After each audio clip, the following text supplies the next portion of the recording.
You ever watch your life implode from behind a frosted window?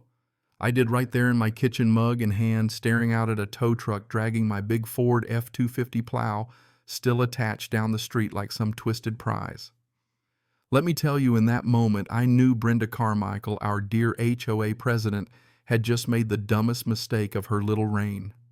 Snow was already knee-deep out there, blizzard rolling in hard, and she'd just towed the only working plow in Pinewood Ridge.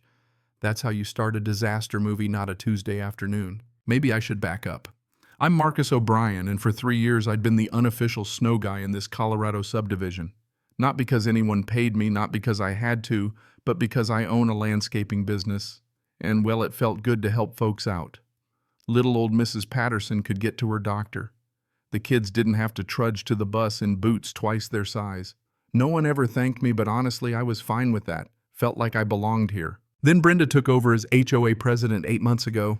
She's one of those people, power trip central. Every week someone got a new violation in the mail. Trash cans visible for a hot second. Fine. Christmas lights too blue. Citation.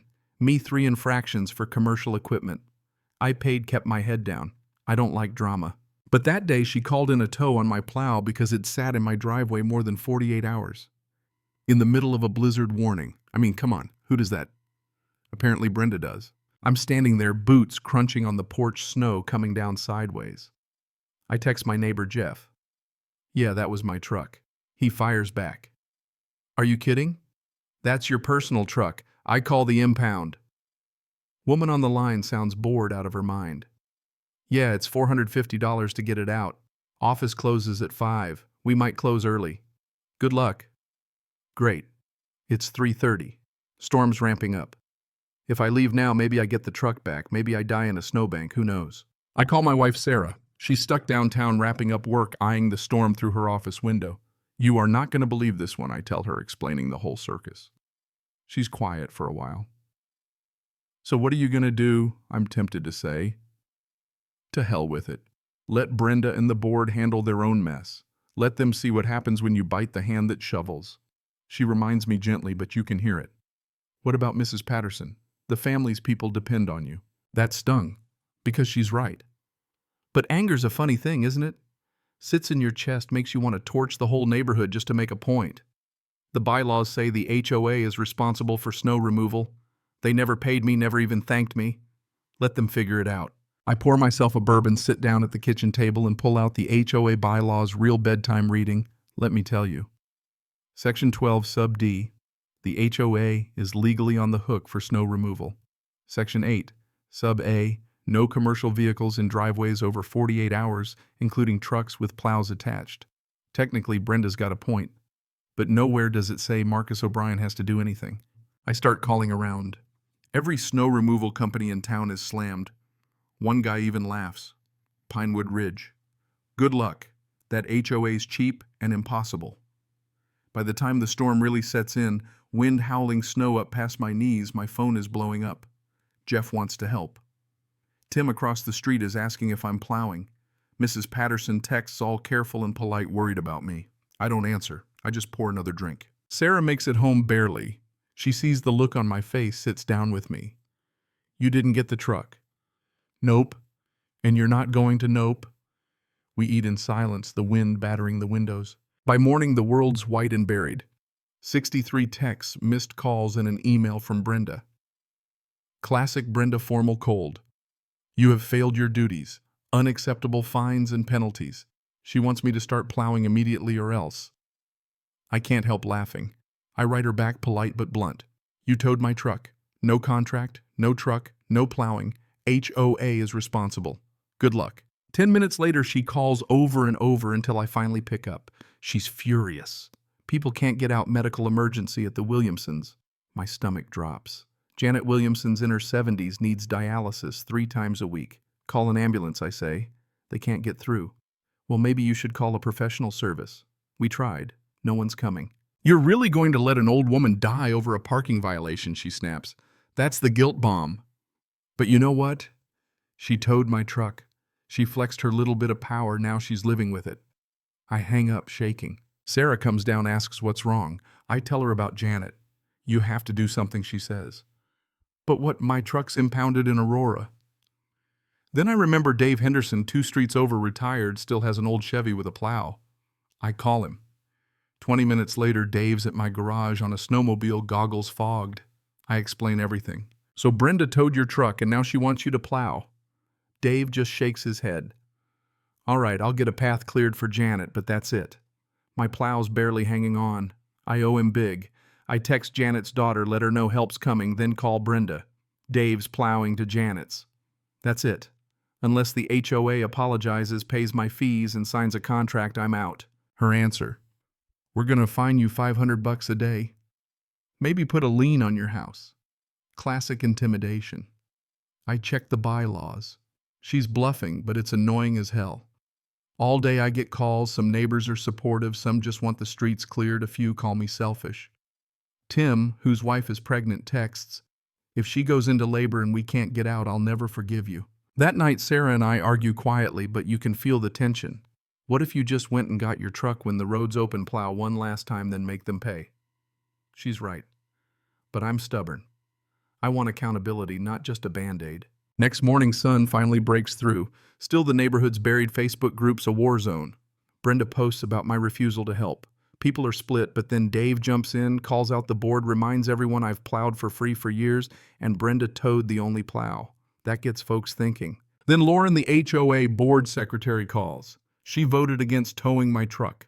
Says there's a board meeting tomorrow, emergency session, and I should be there. Maybe things are about to change. Sarah pushes me. Let them vote Brenda out, then get your truck and help. She's right, and I finally admit it. Saturday. I log into the Zoom meeting, 30 angry residents, Brenda looking wrecked. Lauren lays out the facts. No snow contract, I plowed for free. Brenda towed my truck, chaos ensued. Residents' air grievances shout about burst pipes and missed meds.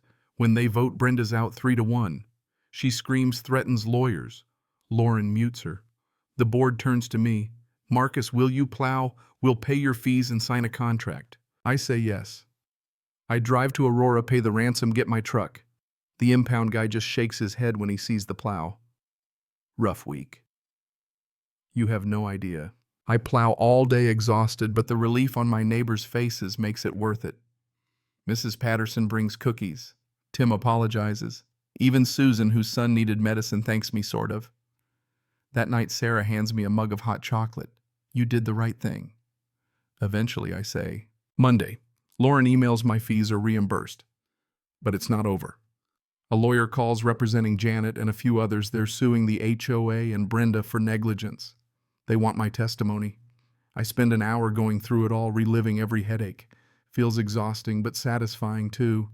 Maybe, just maybe, Brenda will finally learn actions have consequences. Over the next week, the lawsuit becomes the neighborhood obsession. More people join in. Turns out the HOA had tens of thousands in reserves for exactly this purpose, but Brenda was too busy writing citations. Lauren, now interim president, works with me to sign a fair contract. Brenda, meanwhile, melts down online rants about conspiracies. By the time the vote comes, it's a landslide. She's out for good. House up for sale. Gone. The lawsuit drags for months, ends in a settlement. Janet gets her medical bills covered. The Rodriguezes get their pipes fixed. Brenda's on the hook for part of the damages. Life returns to normal, or as normal as Pinewood Ridge ever gets. The next fall at a community party, they hand me a plaque, Winter Hero. Cheesy, but it means something. Sarah teases me for weeks. Looking back, I'm not proud of everything I did. I let my pride get in the way. Innocent people suffered. But I also forced the board to step up. Got a real contract, got respect. Sometimes you have to let things break so folks understand they need fixing. And trust me, they were coasting on free labor for way too long. A year later, new snow removal company comes in, big talk, fancy gear. First storm, all their trucks break down. Lauren calls at dawn, half panicked.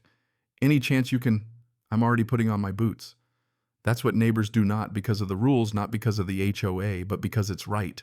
And this time when I get home, there's a check in the mailbox, double the usual, with a note. Thanks for always being there. I hang that note in my garage next to the plaque. Life isn't neat. Some folks still hold a grudge. Susan gives me the cold shoulder. A couple on Maple Street wrote to the paper defending Brenda. But that's life. The next crisis will come, and now the neighborhood is ready. We have plans, contracts, and a little more respect for what it takes to keep this place running. That's my contribution, a truck, a plow, a stubborn streak a mile wide. I still remember every detail. Watching that tow truck, hearing Brenda's desperation, seeing the relief on my neighbors' faces. It changed everything, not just for me, but for all of us. If you're wondering, would I do it all the same? Probably. Sometimes you have to let a system break to build it back better. The real victory isn't Brenda getting booted. It's the neighborhood finally learning to stand up, pull together, and value everyone's work, including mine. And if you're sitting there thinking I went too far or not far enough, let me ask you, where's the line? When does standing up for yourself become hurting others? When does a community finally realize it's stronger together? I'd love to hear your thoughts. Tell me, have you ever had to take a stand, even if it meant letting things get messy first? Or been caught in the crossfire when the people in charge lost their way? Let's hear it. Because in the end, it's not about the snow, it's about what we're willing to do for each other, even when it's hard.